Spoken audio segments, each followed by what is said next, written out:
নমস্কার। 2024-এর 9 আগস্ট কলঙ্কজনক ইতিহাস সূচিত হয় এই কলকাতায়, এই বাংলায়। মেডিকেল শিক্ষা প্রতিষ্ঠানে আরজি কর মেডিকেল কলেজ হাসপাতালে চিকিৎসক পিজিটি তরুণীর উপর নির্মম নির্যাতন, ধর্ষণের পর নৃশংস হত্যা। ঘটনার বৈশ্বিকতায় আলোড়িত হয় বাংলার বিবেক। রাজ্য দেশের মানচিত্রের সীমানা পেরিয়ে আন্তর্জাতিক আলোচ্য বিষয় হয়ে ওঠে বাংলার নারীর মর্যাদা সম্ভ্রম, যা আজ ভুলণ্ডিত রাজ্যের প্রথম মহিলা মুখ্যমন্ত্রীর আমল। 14ই আগস্ট থেকে দিনের পর দিন রাত দখল বাংলার মা বোনের। লন্ডন, ওয়াশিংটন, প্যারিস, অ্যামস্টারডাম সহ সর্বত্রই শুধু এই ধিক্কার। বাংলা তথা দেশের মানুষ শাসকের বদান্যতায় উন্নাও, হাতরাস, মণিপুর, পার্কস্ট্রিট, কামদুনি, মধ্যমগ্রাম, সর্বশেষ কোন্নগর, ক্যানিং, কালীগঞ্জ চলমান অত্যাচার, হত্যালীলার সাক্ষ্য বহন করেছে।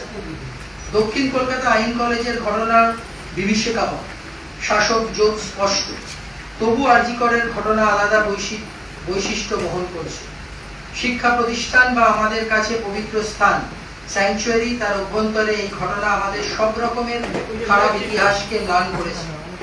দ্বিতীয়ত, আজ পর্যন্ত অভয়া, তার পরিবার, সারা বাংলার মানুষ বিচার পায়নি। যেটুকু বিচার হয়েছে তা অসমাপ্ত, অকার্যকর। প্রকৃত সত্য উদ্ঘাটন না হওয়ায় অপরাধীরা বেলাগাম অপরাধ সংগঠিত করতে পারছেন। অপরাধী, দুর্নীতি, শাসক নেক্সাস আজ স্পষ্ট। শাসক রাজ্যের মুখ্যমন্ত্রী দ্রুত নির্দিষ্ট একজনের ফাঁসি চেয়ে প্রকৃত অপরাধীদের আড়াল করতে চেয়েছেন। সিবিআই তদন্তের দীর্ঘসূত্রিতায় আসল অপরাধীদেরকে আড়াল করছেন। আর কেন্দ্রীয় সরকারের মাননীয় মন্ত্রীরা রাজ্যে বারবার আসলেও অভয়ার পরিবারের সাথে দেখা করতে চাননি। অভয়ার মা বাবা, দেশের মহামান্য রাষ্ট্রপতি, প্রধানমন্ত্রী, স্বরাষ্ট্রমন্ত্রী কারোর সঙ্গে দেখা করতে চেয়েও পারেননি। এই যন্ত্রণা লুকোবো কোথায়? আমরা প্রতি মাসে 9 তারিখে শহীদ দিবস হিসেবে পালন করি। এই 11 মাস প্রায় প্রতিদিন কোথাও না কোথাও রাজপথে অথবা আলপথে অভয়া মঞ্চ বিচার চেয়ে আওয়াজ তুলেছে। যতদিন না বিচার পাবো এবং আরো অজস্র অসহায় অভয়াদের নিরাপত্তা সুনিশ্চিত না হবে, আমাদের লড়াই জারি থাকবে।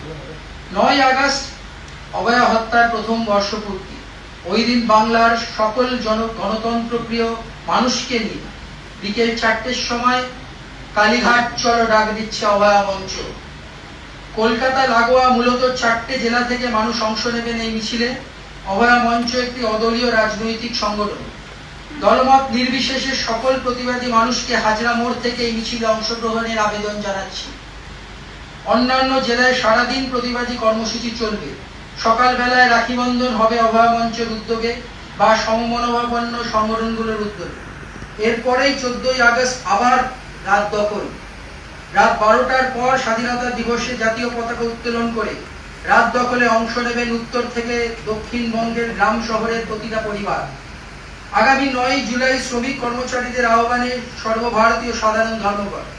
শ্রমকোড বাতিল সহ শ্রমের মর্যাদা, সমকাজে সমবেতন, কর্মরত নারী, শ্রমিক, কর্মচারী নিরাপত্তা ও বেতন ভাতার বৈষম্য দূরীকরণ, স্থায়ী পদে কর্মসংস্থান ও অস্থায়ী কর্মচারীদের নিয়মিতকরণ সহ বিভিন্ন দাবিতে এই ধর্মঘট হতে চলেছে। অভয়া মঞ্চ এই ধর্মঘটের প্রতি সংহতি জ্ঞাপন করছে, ধর্মঘটকে সফল করার আহ্বান জানাচ্ছে, অভয়ার বিচার ছিনিয়ে আনার প্রত্যয় ঘোষণা করছে। ধর্মঘটের প্রতি সংহতি জানিয়ে অভয়া মঞ্চের মিছিল হবে ধর্মঘটের দিন অর্থাৎ 9 জুলাই বিকেল 4:30 থেকে। মিছিল শুরু হবে মৌলালির মোড় থেকে, শেষ হবে রাজাবাজার মোড়ে এবং একটি সংক্ষিপ্ত সভা সেখানে অনুষ্ঠিত হবে। আমাদের দাবি: 1. দ্রুত অভয়ার বিচার প্রক্রিয়া শেষ করতে হবে, অপরাধীদের দৃষ্টান্তমূলক শাস্তি দিতে হবে। 2. অভয়ার মৃত্যুর 11 মাসে অসংখ্য অভয়া নির্যাতন ও হত্যা হয়ে চলেছে। দুর্নীতি, অপরাধ, শাসকযোগী মূল কারণ। রাজ্য সরকারকে উপযুক্ত ব্যবস্থা নিতে হবে। ঘটনা ঘটে যাওয়ার পর বিচার যেমন জরুরি, ঘটনা যাতে না ঘটে সেই বিষয়টা সুনিশ্চিত করা এবং নিরাপত্তা দেওয়াটাও প্রশাসনের অন্যতম প্রধান কর্তব্য। 3. রাজ্যের মুখ্যমন্ত্রী ও তৎকালীন পুলিশ কমিশনারকে তদন্তের আওতায় আনতে হবে। তাদের সারা রাত কোনালাপ প্রকাশ্যে আনতে হবে। 4. কেন্দ্রীয় সরকারকে উপযুক্ত ব্যবস্থা গ্রহণ করতে হবে যাতে সারা দেশ জুড়ে মহিলাদের উপর পৈশাচিক নিপীড়ন বন্ধ হয়, জঘন্যতম অপরাধীরা উপযুক্ত সাজা পায়, কেন্দ্রীয় সরকারের অধীন তদন্তকারী সংস্থা সিবিআইকে যথাযথভাবে তদন্তের কাজ করতে হবে। ধন্যবাদ। পূর্ণব্রত গুণ, কমলাস চৌধুরী, মনীষা আদব, আহ্বায়ক।